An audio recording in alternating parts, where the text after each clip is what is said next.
Hi Bulldogs, it's Miss Sundt here. The counseling website's theme this week is joy and compassion. And one thing they want to encourage people to do is to try something new, and especially something that can be really calming and soothing, give themselves a little bit of a brain break and have a mindful practice.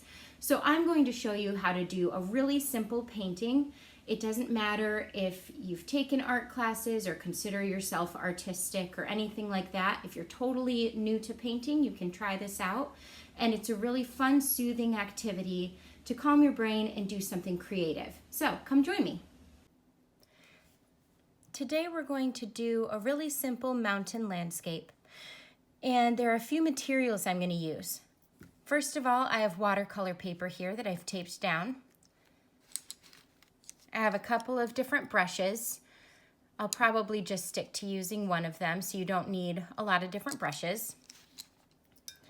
I have a jar of water and I have some watercolor paint, and mostly I'm going to be using blue and purple today. I also have a mechanical pencil because I'm going to sketch out our mountain first. I always really like painting Mount Rainier, so I thought we would try a really simple version of that. And I'm going to start about halfway up the paper.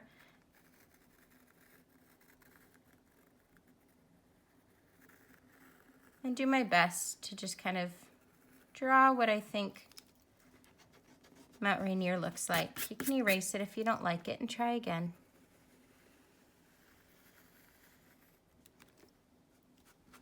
Really simple. So up here is going to be my sky. I'm going to paint the mountain, and then I'm going to do some hills below. The first thing I'm going to do is the sky. And what I'm going to do first is put some water on my brush, swirl it around, and I'm going to put this water on the sky area of my paper. I'm getting the sky area wet so that when I put down the blue sky color, it can all flow and blend together and make a really pretty blue sky.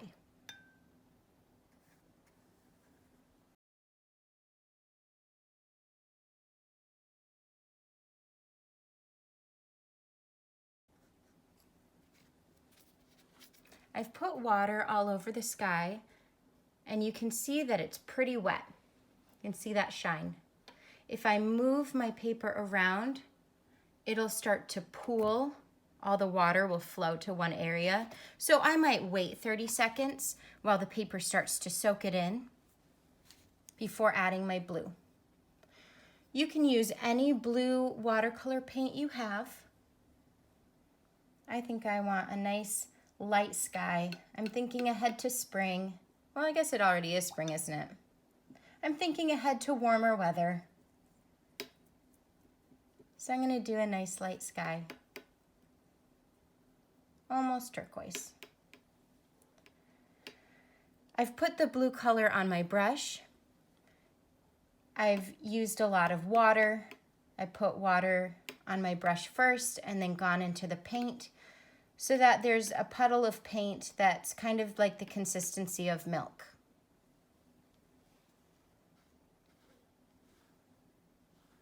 And now I'm going to use my brush back and forth horizontally to put that blue color down. I'm trying not to go over the mountain because I don't want the blue to get there because the mountain is in front of the sky. And because this is wet, you could also use gravity to help you out. If you tip your paper, then the color's going to start flowing down towards the edge and do some of that work for you. Maybe you tip it the other way. You can see how it flows.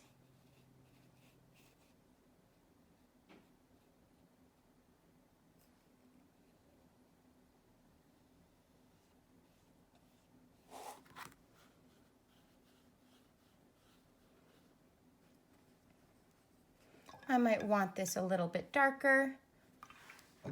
So I swirl around the brush in the water to get more water on my brush.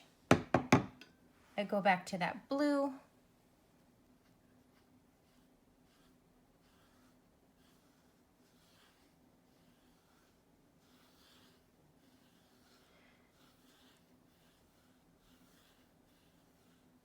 And again, I'm just going horizontally back and forth.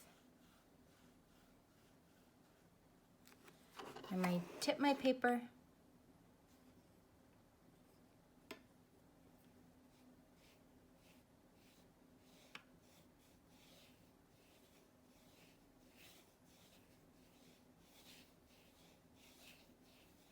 You might find as you're getting water on your paper that it does something called buckling, which means the paper starts to warp like that. That's totally normal. That's part of the drying process. Taping down your paper can help with that, avoid some of that buckling. Waiting for water to soak in for a minute or two can also help, because then you're not getting absolute puddles of water. Now we've got a nice blue sky. You can let this air dry, or you can take a hair dryer and on a low heat go over it and start to dry it. And this is going to dry a little bit lighter than what it looks like right now. So you can always add more of the blue to get it darker if you want. So I'm gonna let this dry, and then we're gonna move on to the mountain. This sky is dry, and you can see that it's a little bit lighter than when it was wet. And now we're gonna move on to the mountain, Mount Rainier. Mount Rainier usually has a lot of snow on it, especially this time of year. So I'm gonna leave a lot of the mountain white. I'm not gonna add in white paint for the snow. I'm gonna let the white of the paper be the snow. And I'm gonna add in some shadows for rocks and different areas of the mountain that are darker or are just in shadow. And for that, I'm gonna use kind of a purpley blue color. And you can make purple by mixing red and blue, or you might have a purple paint already. Either one's fine. Use what you have. When I look at Mount Rainier, especially when I'm driving on 520 and looking down south at it, there's usually this kind of like carved out place right there that's in a lot of shadow. I'm also going to be putting shadow right here and just a little bit here and there to show the different rocks. I'm using a pretty light color, so when I make my purple, I add in some water so that it's a really light puddle. Feel free to watch where I put in the shadows and then go back and try it yourself after watching it first.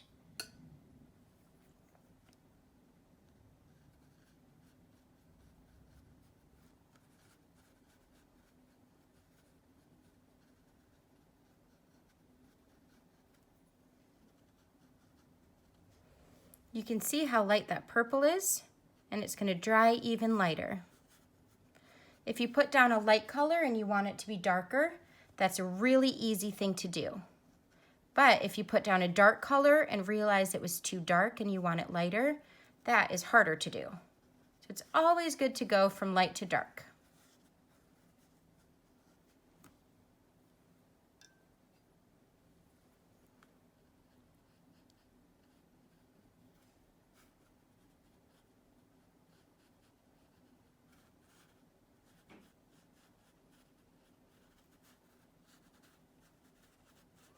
These hills coming up to the mountain, I'm going to use more of that purple color because they're lower, meaning they have less snow on them because it's less cold down there.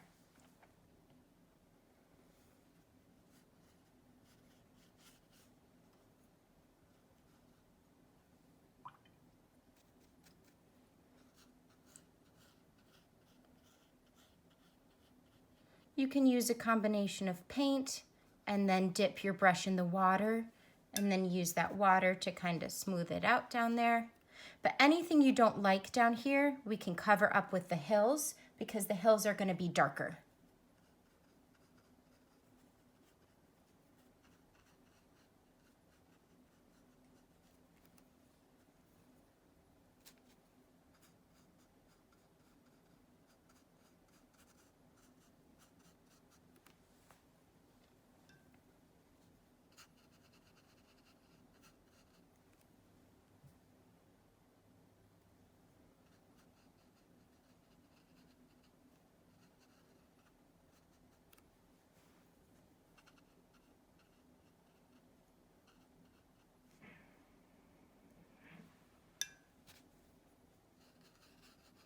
think I want to make this area a little bit darker.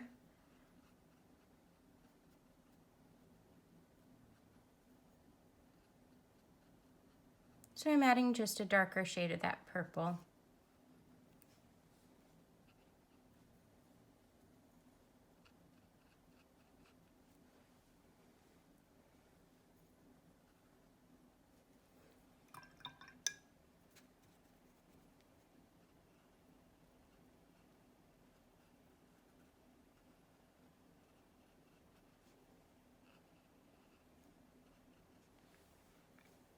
I think that looks pretty nice. When you're putting in shadow, there are three main areas that I put it in. I did kind of this upside down triangle to get the shadow here.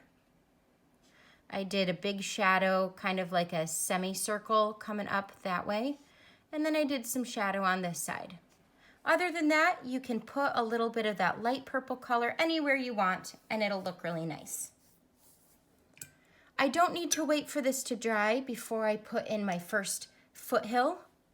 In my foothill, I'm gonna do kind of a bluey green color. You can make green by mixing blue and yellow, or you may just have a green paint already with you. I think we'll put in 3 foothills, and this first one is gonna be more blue than green. And it's gonna be a little bit lighter. And they'll be darker as we get closer to being done. So I have a bluey green color, and I'm just gonna go in and do kind of some squiggles in order to show those hills.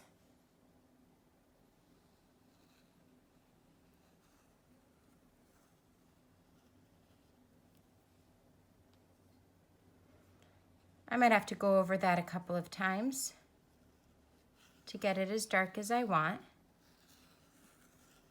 And then just like with the sky, we'll go back and forth horizontally in order to fill that in. And you can go all the way down to the bottom. It's all gonna get covered up. You can just add water to your brush so that it gets lighter as you go down.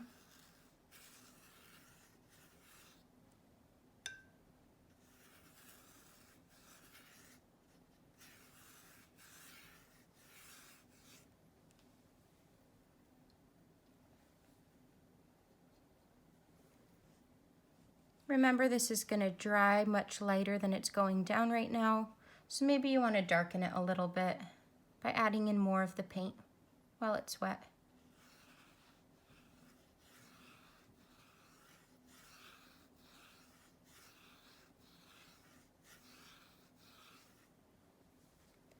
I'm going to let that dry, and then we're going to add in our second hill, and then our third, and then we'll be done. Okay, our first foothill is dry. We're gonna put in our second one.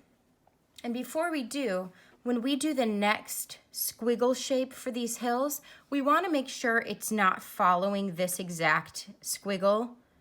Usually hills kind of overlap and they're not all the same. Oh, I got some water on there. Whoops. Don't panic. Just take a piece of paper towel. All done. Okay, I'm gonna use a darker color that's a green blue, and it's gonna be kind of equal parts green and blue together. I'm gonna start it this time going up.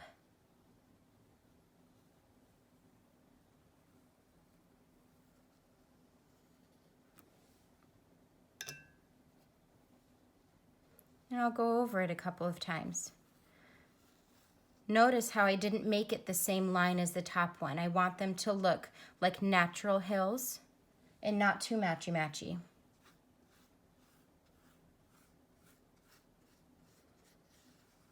It's really fun to just fill in an area with color with your brush. Usually when I paint, I'm listening to my favorite music. It's just something that's really nice to do, that is really relaxing.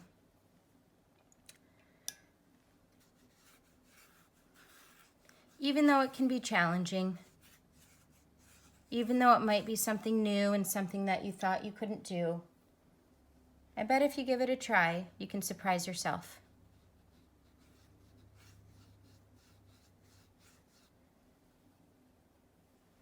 Because we were all beginners at every activity we've ever done once. We've all been beginners. Being a beginner is totally fine. You don't have to be perfect at something right away.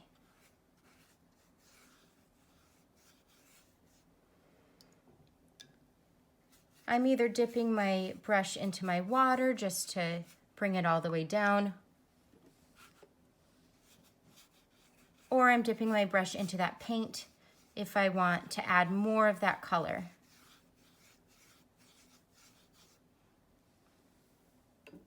And I think I do. Just a little bit more.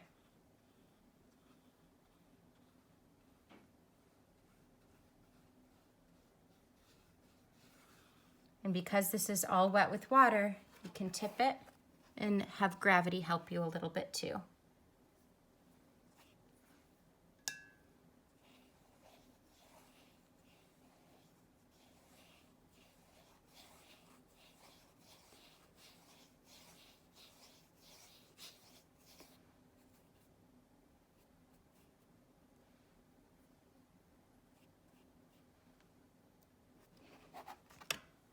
That's our second layer done.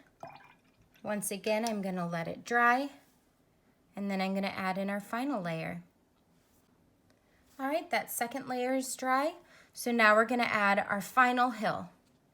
In the front, it's gonna be the darkest and it's gonna be the greenest. So I'm just gonna take a lot of the green. I'm just gonna get a lot of that paint on my brush. And again, I don't want it to match either of these lines. In fact, I'm gonna have it be a lot steeper. You can do yours however you want.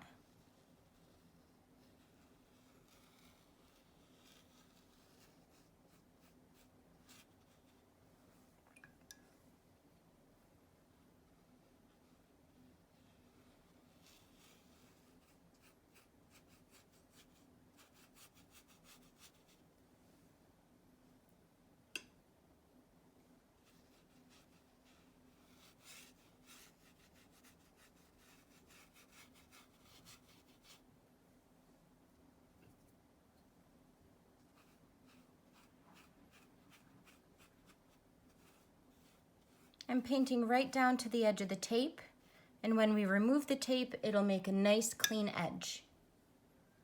I use just like painter's tape, like if you're gonna paint a wall and you put up the tape against the door or against the ceiling, that's the exact same tape that I use.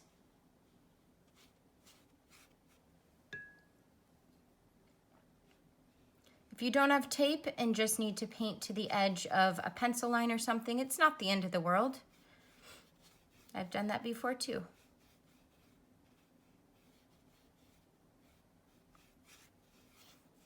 Just filling that all in with green.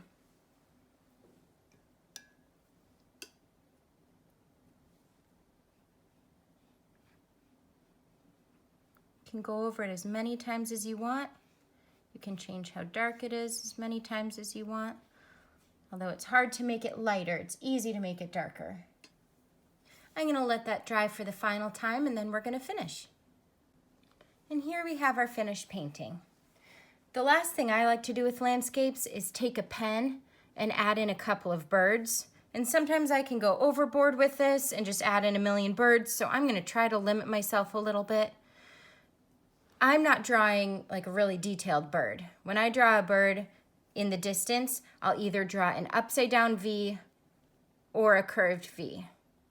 Upside down if they're at the bottom of flapping their wings, or up like that. So I'm gonna add a couple between the hills and maybe a couple right here. And I'm gonna try to not go overboard and try to stop myself before I do too much.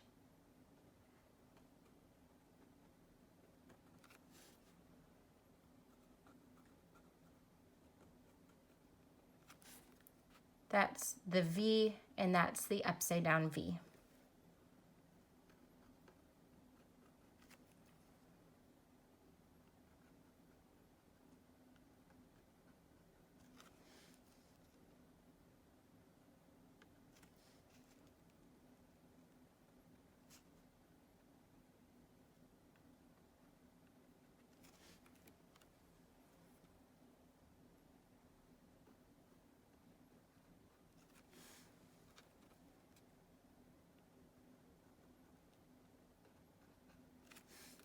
The ones closest to me are a little bigger, and then the farther away they get, the smaller they are. And there we go. This is all dry, so I'm going to take off the tape.